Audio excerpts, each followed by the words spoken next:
Well, folks, I know we've had some injuries, but none that bum us out as much as this one. So, got to pour one out for a buddy. Goodbye, Taysom. Season's over.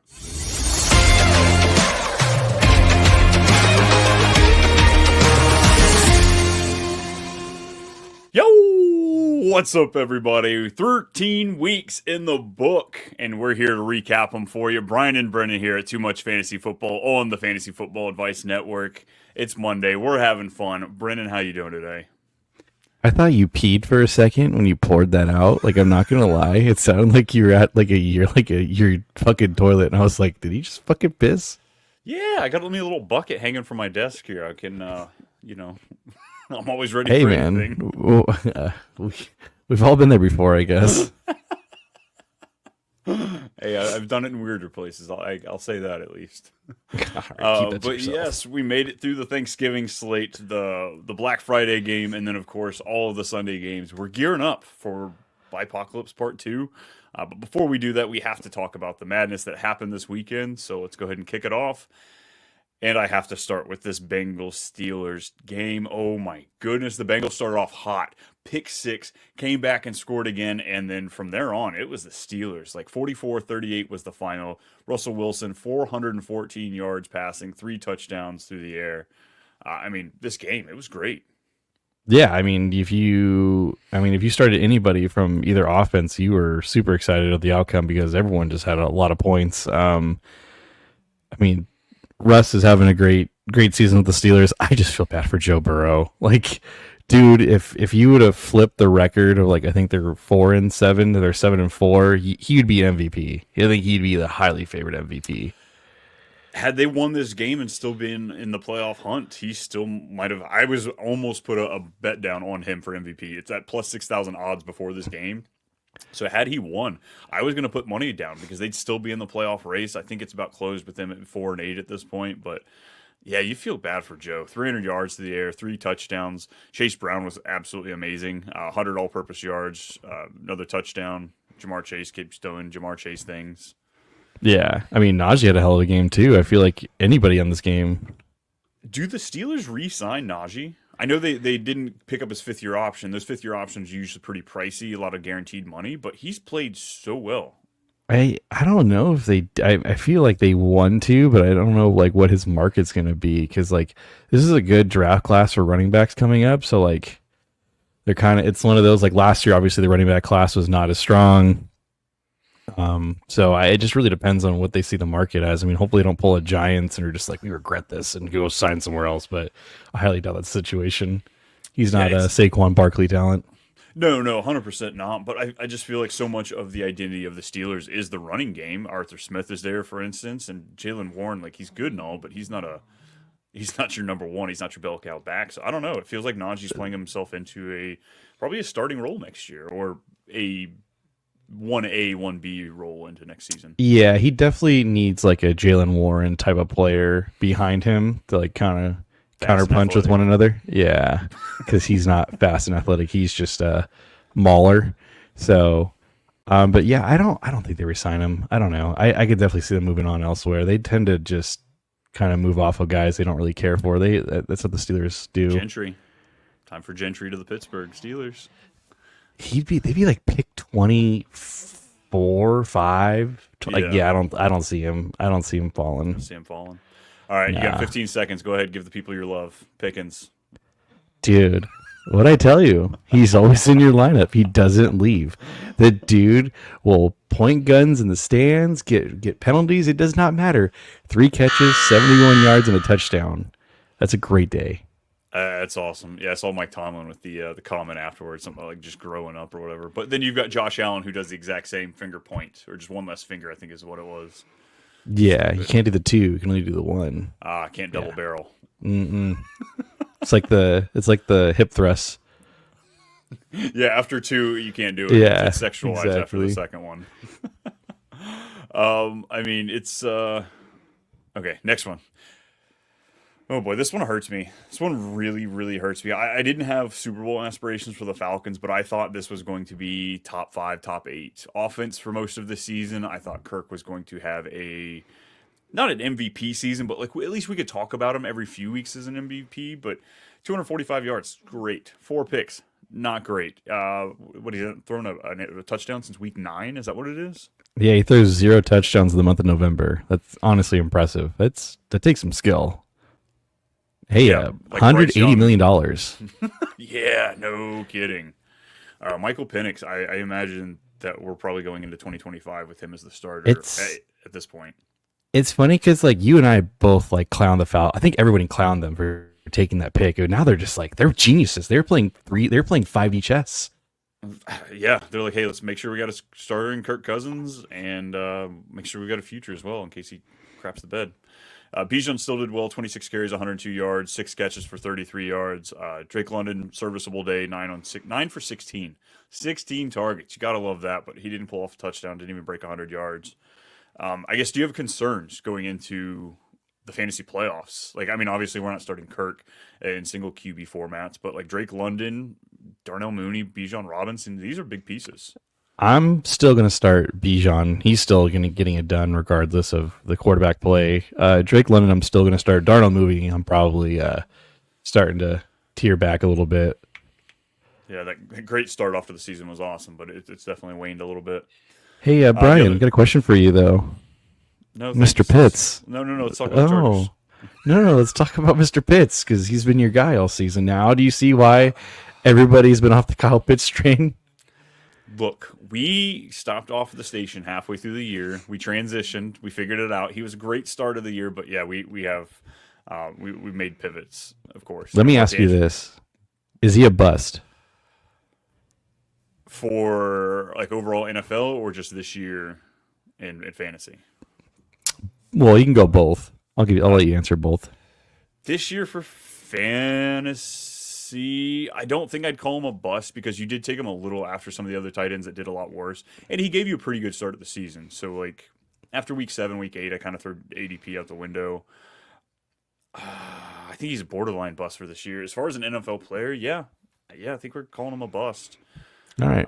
I don't know if he truly is a bust, but I think he was a bust being taken by the Falcons. They had no quarterback. They had no prospects for a quarterback. They had no way to use him. So, like, had he gone anywhere else, who knows where his career would be. But right now, it's rough. Final question. Would you want them to start Penix for fantasy purposes?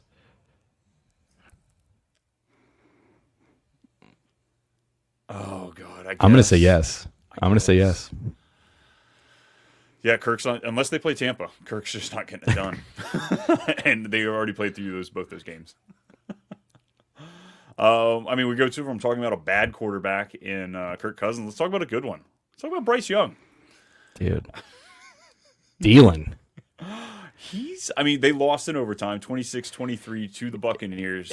It wasn't his fault, though. He 26 for 46, 298 through the air, touchdown. He ran for 17 yards and a touchdown as well. Yeah, like it's crazy. Like Chuba Hubbard fumbled. They were gonna go win this game. Like Bryce Young is playing very, very well, and I think this goes to show that you can't just give up on guys in the NFL. You got to give them time to blossom. I mean, it speaks for him and Anthony Richardson.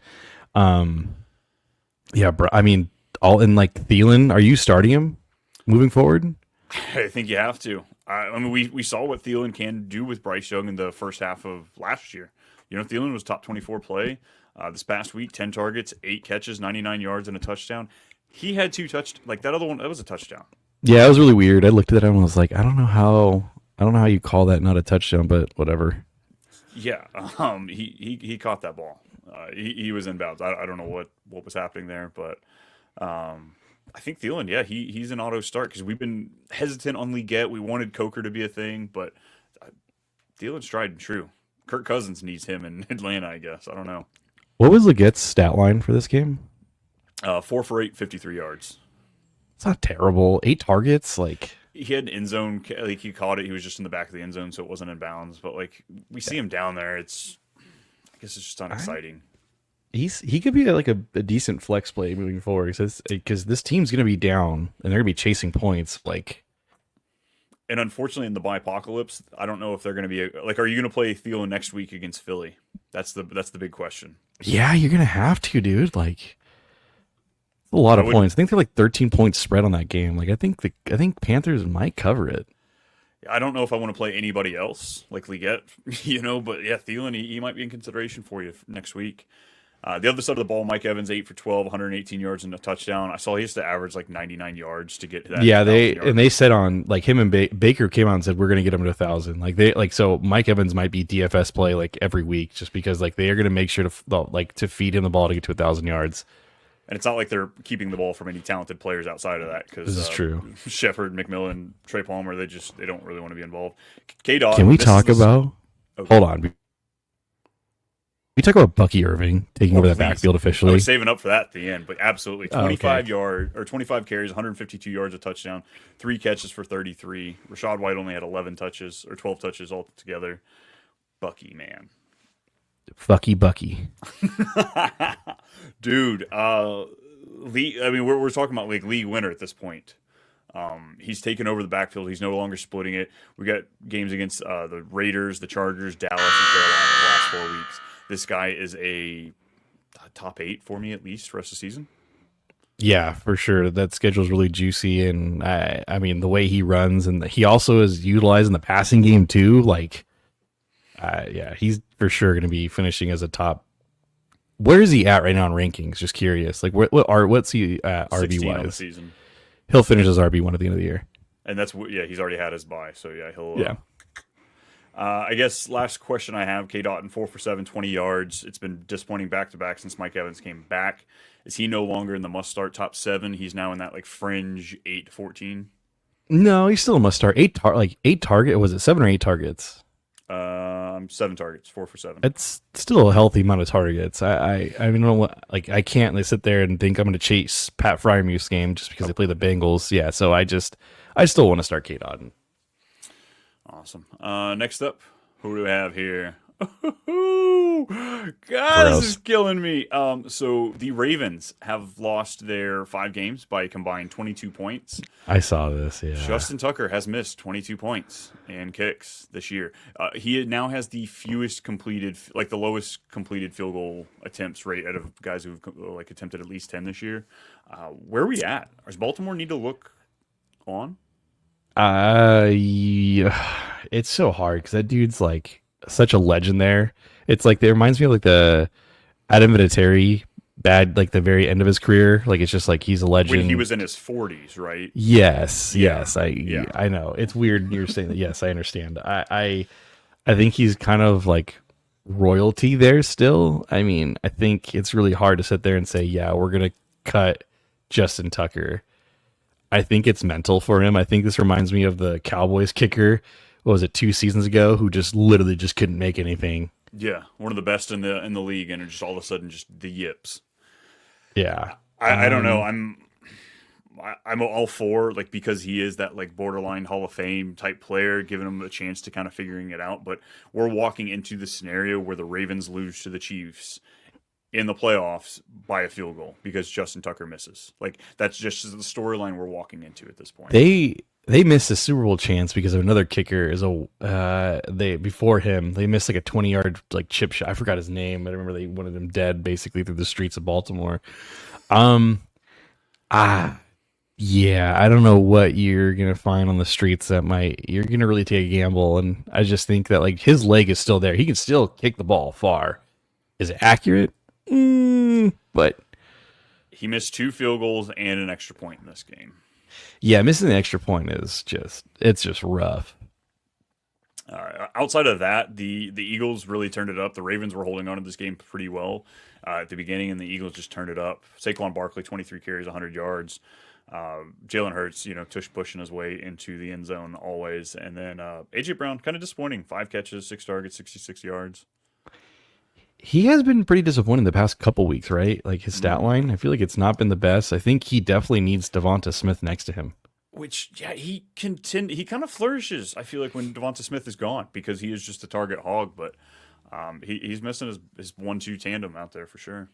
Yeah. I mean, is Dallas Goedert a start for the rest of the year, though? Ugh. I'd probably start Kyle Pitts over to get Dallas Goedert. Dallas Goedert just like there's no Might be a little much there, but just I don't know. He just doesn't excite me. Doesn't get the motor running, you know. Fair enough. Mark Andrews though, 6 for 7, 67 yards and a touchdown. Great catch. Remember when we were doubting him? The panic meter was super, super high. Now this dude's probably going to finish as like a tight end 5. Yeah, Isaiah Likely he was 5 for 8. I mean, he was still involved, but Mark Andrews, number 5 tight end on the season. He's come back, that's for sure. Next up, what do we got? Oh, it's the Blizzard Bowl. This one was a fun one, kind of. For who? Because it wasn't for San Francisco, that's for sure. Yeah, 35-10. Buffalo's put a romping on him. Purdy was there, only 94 yards through the air. The big story of it, of course, is CMC. Looks like a PCL injury. Could be done for the season. We're not 100% sure. We're still waiting on more. Could also come back. But do we want him to come back? They're 5-7. I mean, I know they're technically still in the run for this division, but I don't see them. You know what's crazy was that he looked really good before the injury. Like I think he had over 60 yards. He had some ridiculous amount of yards. Yeah. He was looking really good. And I was like, oh, this is the vintage CMC. This is a good game. I think San Francisco, they're 5-7, but they still can win the division. So it's really weird. I think but their schedule's brutal, if I'm not mistaken.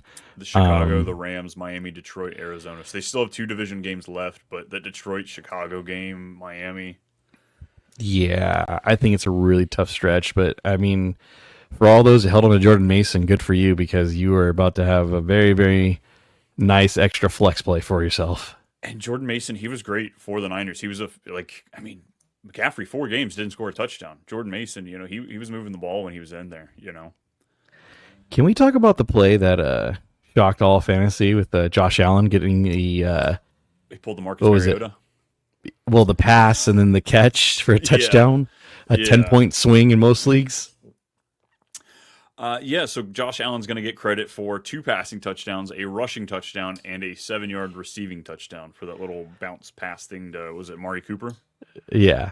Yeah. I saw a sleeper came out on Twitter saying, hey, that's the legal thing. That's what, the NFL's calling it. That's how we're scoring it. Because, people were upset about that. Oh my God, that's so crazy. And I was down 40 points with Josh Allen and I still lost, but I can't believe it. Had the game just been close, I would have won. I'm so upset. Yeah, it was interesting game. Those snow games are always fun to check out. James Cook, 14 carries, 100 yards. Ray Davis even had 63 yards on 11 carries. Let me ask you this. Is this the best chance the Bills are going to get to win the Super Bowl this year? I think so.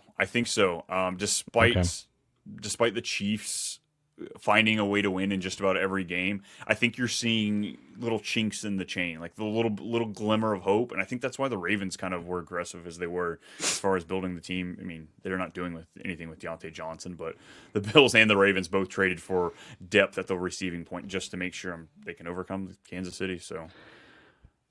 Also, I hate Keon Coleman, by the way. Love that he gets called out an hour before kickoff, and so I am scrambling to find something. Well, you put in Mac Hollins, didn't you? He scored a touchdown. I think I put in Vele from the Broncos, so that was my pivot. Yeah, I'll find out here in a few hours. Next up, Cliff. You know what? We were yelling about that Cliff last week, but the Commanders, they came out and just absolutely romped the Titans. The Titans coming playing spoilers last week to CJ Stroud, but they just couldn't do anything. I think it was 21-0 to start off the game. Yeah, it wasn't a close game. Jaden Daniels, Brian Robinson looks really good, and then Chris Rodriguez, right? He had the random 100 yards and a touchdown. Yeah, no, Jaden Daniels looked very, very good. Terry McLaurin, 2 touchdowns. Was it 70 yards? Yeah, 8 for 8, 73 yards and 2. Yeah, no, this is a great game. Good bounce back for him. What's their schedule looking like for the rest of the season? Well, they've got the bye next week, so you're hurting there. But for the playoffs, you've got New Orleans, Philly in the middle, and then Atlanta on the end. So week 14, 16, you might be looking for pivot points on a few of those players, but outside of that, it's not too shabby. Yeah. All right. On the other side, though, let's talk about the weirdest phenomenon we have in fantasy football this year. Talking about Nick Westbrook-Akine. I cannot believe it, dude. I cannot believe this dude just keeps finding the end zone.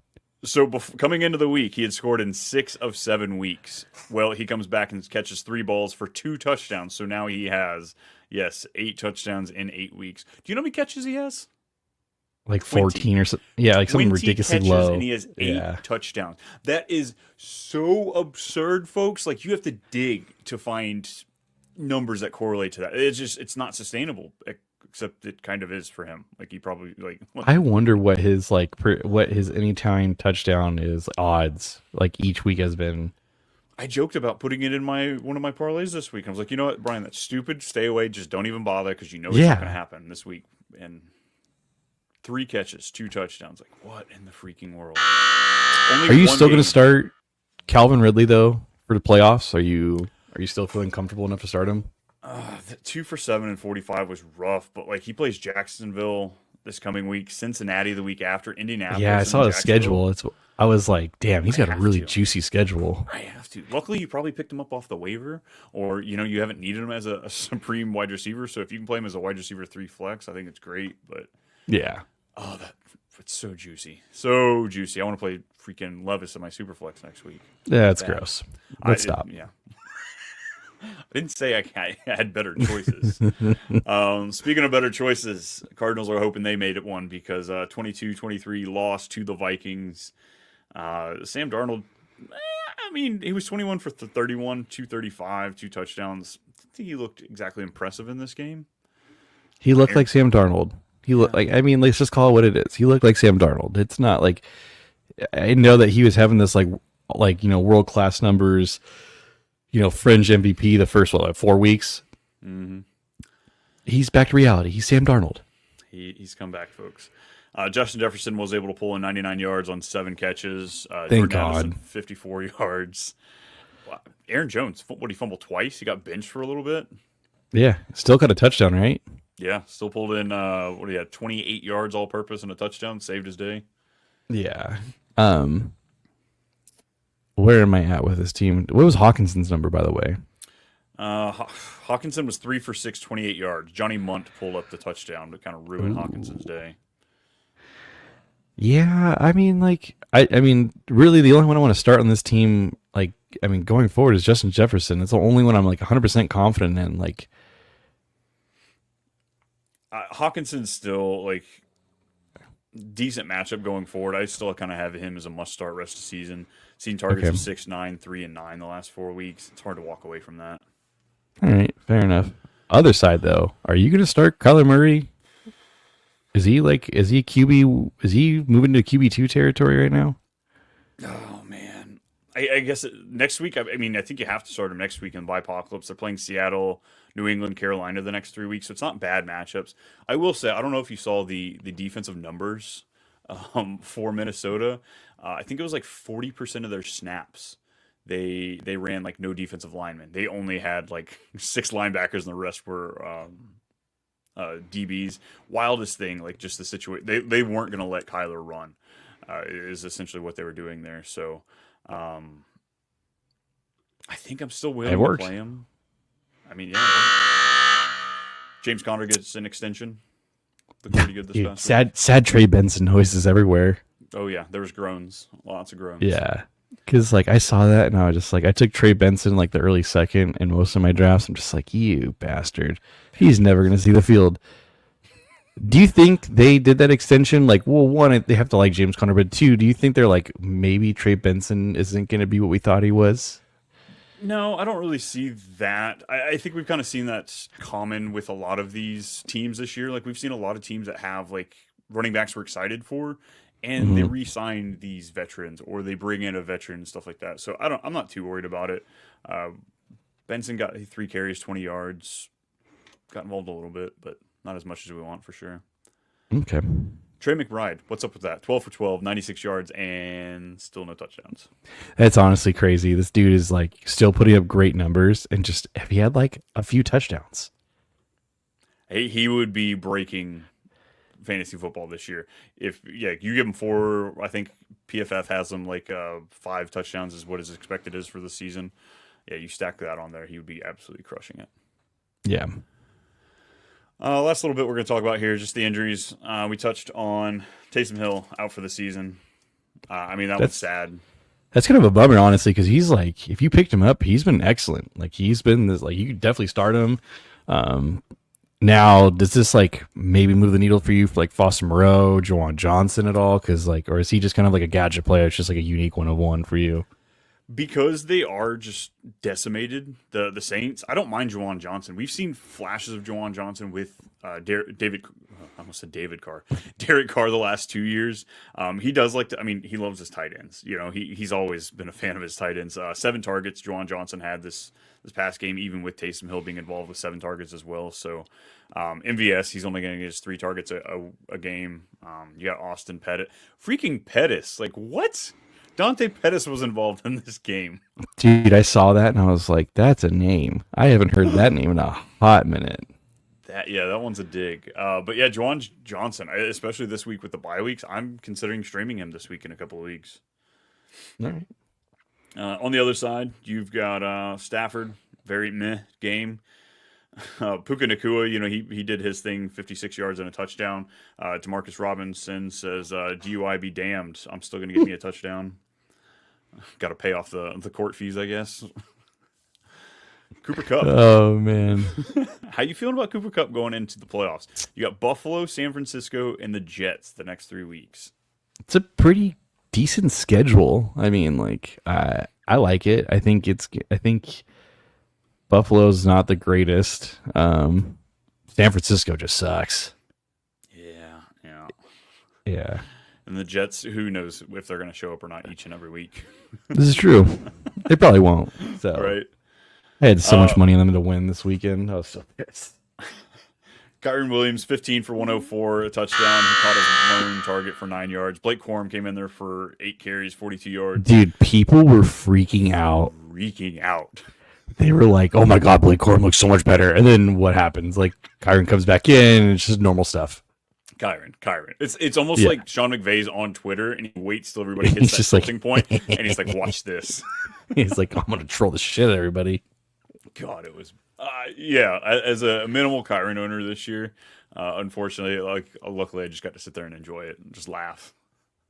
That was a little salty, I'm not going to lie. I have a lot of Kyren in best ball, so I was like, please don't do this. Right. It's right before the playoffs, too. Yeah, seriously. Oh, man. Anything else you want to bring up before we get out of here? Ladd got injured. Ladd McConkey. Don't know the seriousness of it. They said they'd probably know more probably today or tomorrow, but I mean, if he's down, are you going to pick up Josh Palmer? Question mark. If this happened 5 weeks ago, I'm sure. But going into the playoffs, no. I need something that I know what I'm starting. If you're really struggling, you start Huge?